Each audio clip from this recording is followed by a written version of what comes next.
பருப்புக்கீரை பண்ணுறதுக்கு கொஞ்சம் பருப்பு எடுத்திருக்கேன்.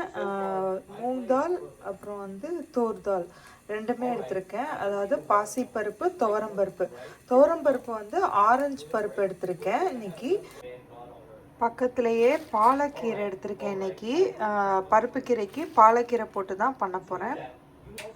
பாலக்கீரை ஒரு முடி எடுத்து நல்லா சின்ன சின்னதாக நறுக்கி எடுத்து வச்சுருக்கேன். இங்கே ஊற வச்ச பருப்பு இருக்குது. வாங்க எப்படி பருப்பு கீரை இன்றைக்கி பண்ணலாம், ஸ்ரீலங்கன் ஸ்டைல் பருப்பு கீரைன்னு சொல்லிட்டு பார்க்கலாம். ஒரே ஒரு பொட்டேட்டோ எடுத்திருக்கேன். பசங்க சாப்பிட்றதுனால ஒரு பொட்டேட்டோவும் சேர்த்து ஆட் பண்ணிவிட்டு, தேவையான பொருளில் கோகோனட் பவுட்ரு இதை தண்ணியில் மிக்ஸ் பண்ணி இதுவும் ஆட் பண்ணணும். தேவைக்கு ஏற்ற மாதிரி நான் பச்சை மிளகா எடுத்திருக்கேன். பூண்டை நறுக்கி வச்சுருக்கேன். அதுக்கப்புறம் ஆல் பர்பஸ் மசாலா, அதாவது எல்லா இதுவும் கலந்து ஒரு வீட்டில் ஒரு மசாலா செஞ்சுருக்கோம். அது 1/2 டேபிள் ஸ்பூன். ஒரு பொட்டேட்டோ எடுத்திருக்கேன். அப்புறம் தேவையான அளவு உப்பு எடுத்துக்கலாம். ஃபஸ்ட்டு ஒரு சட்டி எடுத்து அதில் 2 பருப்பையும் போட்டு தேவையான அளவு தண்ணி ஊற்றி, பருப்பு வேகிற அளவுக்கு தண்ணி ஊற்றி நல்லா பருப்பை வேக வச்சு எடுத்துக்கலாம்.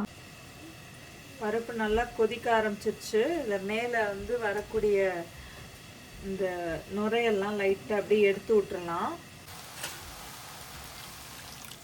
நல்லா பருப்பு ஓரளவுக்கு வெந்து தண்ணி வற்றிச்சு. ஸோ கொஞ்சம் எக்ஸ்ட்ரா தண்ணி தேவைப்பட்டால் ஆட் பண்ணிவிட்டு, இப்போது நம்ம வெட்டி வச்சுருக்கிற கார்லிக் போட்டுக்கலாம். பச்சை மிளகா நம்ம தேவைக்கு ஏற்ற மாதிரி போட்டுக்கலாம். கிட்ஸு சாப்பிட்றதுனால நான் இன்றைக்கி 2 பச்சை மிளகா தான் போட்டிருக்கேன். அதுக்கப்புறம் 1/2 டேபிள் ஸ்பூன் நம்ம எல்லாமும் குழம்பு மிளகாய் பொடி மாதிரி அரைச்சி வச்சுருக்கோம் இல்லையா வீட்டில், அந்த மிளகாய் பொடியை போட்டுக்கிட்டு எல்லாத்தையும் நல்லா மிக்ஸ் பண்ணிக்கலாம்.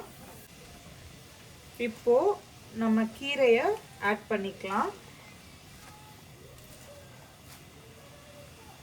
இப்போ தேவையான அளவு உப்பு, நான் எடுத்து வச்சுருந்த உப்பு ஆட் பண்ணியிருக்கேன்.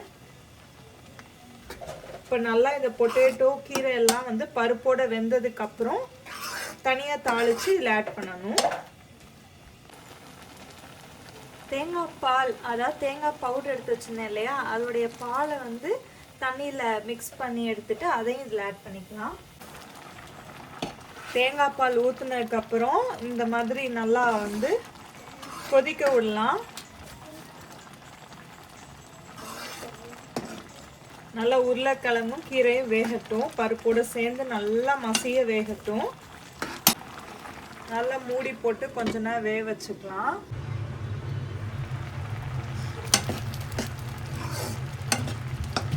இப்போ ஓப்பன் பண்ணி லைட்டாக மிக்ஸ் பண்ணி விட்டுட்டு இன்னும் கொஞ்சம் பருப்போடு சேர்ந்து வேகட்டும்.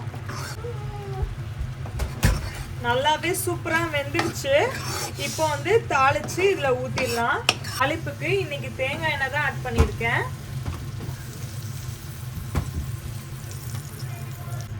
எண்ணெய் நல்லா காஞ்சோடனே கடுகு உளுந்து, இன்னைக்கு என்கிட்ட கருவேப்பிலை இல்லை, ஸோ அதனால் கருவேப்பிலை போடல. கருவேப்பிலை போடணும் கண்டிப்பாக. கடுகு உளுந்து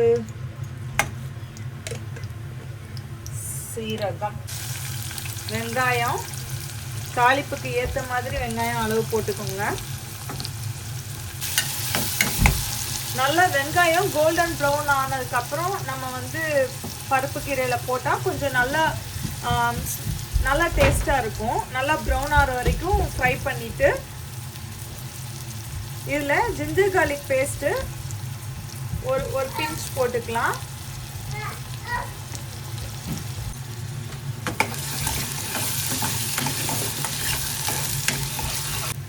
நல்லா கோல்டன் ப்ரௌன் ஆயிடுச்சு. ஸோ இப்போ நம்ம பருப்பில் இதை ஆட் பண்ணிடலாம்.